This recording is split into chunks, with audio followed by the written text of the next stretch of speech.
অনেক টাকার মালিক ছিলেন, কিন্তু আজকে তো উনি ফকির হয়ে গেলেন। বাবা মার বদদোয়া ছিল বলেই তো এটা হয়েছে, না তো এত বড় একটা মানবিক জায়গা থেকে ওনার এই ধ্বংসটা তো হওয়ার কথা না। যে এই ধরনের বৃদ্ধাশ্রমের দ্বিতীয় মিল্টন সমদ্দার জন্য জন্ম না হয়, সেইভাবে আপনারা সজাগ থাকবেন। সোশ্যাল নেটওয়ার্কে প্রচুর বুস্ট, অমুক ফাউন্ডেশন এই ধরনের ফাউন্ডেশনগুলো যেন দ্বিতীয়বার আর না দাঁড়ায়।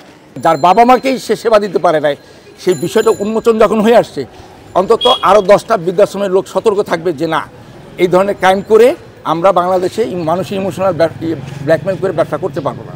তার যে অপরাধের জায়গা, এটা বাংলাদেশ গভর্নমেন্ট, বাংলাদেশ পুলিশ প্রশাসন বলতে পারবে যে তার অপরাধের জায়গা তার কতটুকু, সেইভাবে শাস্তি বাংলাদেশের আইন মোতাবেক। তবে আমাদের চাওয়া, আমরা সাধারণ মানুষ চাওয়া আপনাদের মাধ্যমে, বাংলাদেশ গভর্নমেন্ট যেন এই ধরনের বৃদ্ধাশ্রমের লাইসেন্সগুলো বারবার চেক করে তাদের কাজের মনিটরিং করে মানুষের ইমোশনাল জায়গাটা নিয়ে যেন না খেলে। আমি একবারে মনে প্রাণে আমি দাবিদার বাংলাদেশ সরকারের কাছে, পুলিশ প্রশাসনের কাছে, যে এই ধরনের বৃদ্ধাশ্রমের মিল্টন সমাজ দ্বিতীয় মিল্টন সমাজের জন্য জন্ম না হয়, সেইভাবে আপনারা সজাগ থাকবেন এবং আপনাদের মাধ্যমে বাংলাদেশ সরকারকে এবং পুলিশ প্রশাসনকে এবং আইন সংস্থার যারা আছেন, যারা দায়িত্বে আছেন, তারা যেন সতর্ক থাকেন যে এই ধরনের যারা বুস্ট করে, বিশেষ করে বুস্ট করে যারা, তারা ইদানিং দেখবেন যে সোশ্যাল নেটওয়ার্কে প্রচুর বুস্ট, অমুক ফাউন্ডেশন এই ধরনের ফাউন্ডেশনগুলো যেন দ্বিতীয়বার আর না দাঁড়ায়, সেগুলো তাদের বিরুদ্ধে অধিকতর তদন্ত করে যেন কার্যক্রম করতে পারে, সেই জন্য সজাগ। আপনি যখন দেখবেন যে এই যে মিল্টন সমদ্দার যে কোনো পেশেন্টকে আনলেই প্রথমে বাবা মা এই কান্না, এবং এই ধরনের কান্নাগুলো কিছু মানুষ আপনি দেখবেন গুলশান বনানীতে যারা থাকেন তারা কিন্তু রোদে বের হন না, টেলিভিশনে থাকেন বা সোশ্যাল নেটওয়ার্কে থাকেন, তারা এগুলো দেখে তাদের বিকাশ নাম্বার, মার্চেন্ট বিকাশ অগত্যভাবে 20,000 টাকা পাঠিয়ে দিল। যখন দেখে যে এখন যে তারা দেখবে, এখন কি তারা কোনো বৃদ্ধাশ্রমের উপর আস্থা আসবে?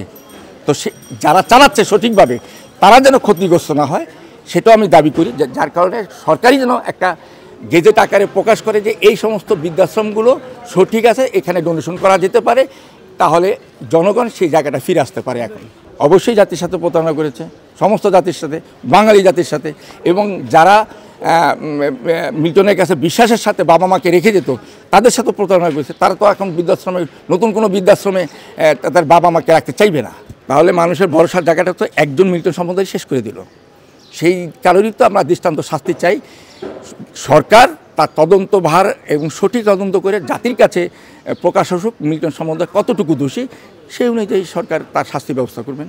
তার বাবা মাকে সে নির্যাতন করছে বলে আমি মনে করি মুসলমান হিসেবে আল্লাহ তাআলারই তার একটা দুনিয়াতে দৃষ্টান্ত তাকে পোহাতে হচ্ছে। আমরা বলি না যে দুনিয়ার বিচার দুনিয়াতে আছে।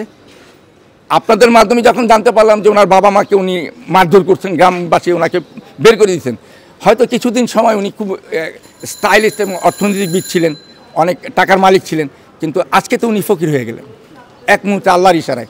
বাবা মার বদদোয়া ছিল বলেই তো এটা হয়েছে, না তো এত বড় একটা মানবিক জায়গা থেকে ওনার এই ধ্বংসটা তো হওয়ার কথা না। দুনিয়াতে যতদিন বেঁচে থাকবেন আমরা যারা মানুষ হিসেবে আছি, আমাদের বাবা মাকে এক মুহূর্তের জন্য কষ্ট দিব না, সম্মানের সাথে কথা বলবো এবং খুব আবেগের সাথে কথা বলবো। বাবা মাকে যত ভালো রাখবো, আমি তত সুস্থ থাকবো, আমি তত ভালো থাকার যোগ্যতা লাভ করব।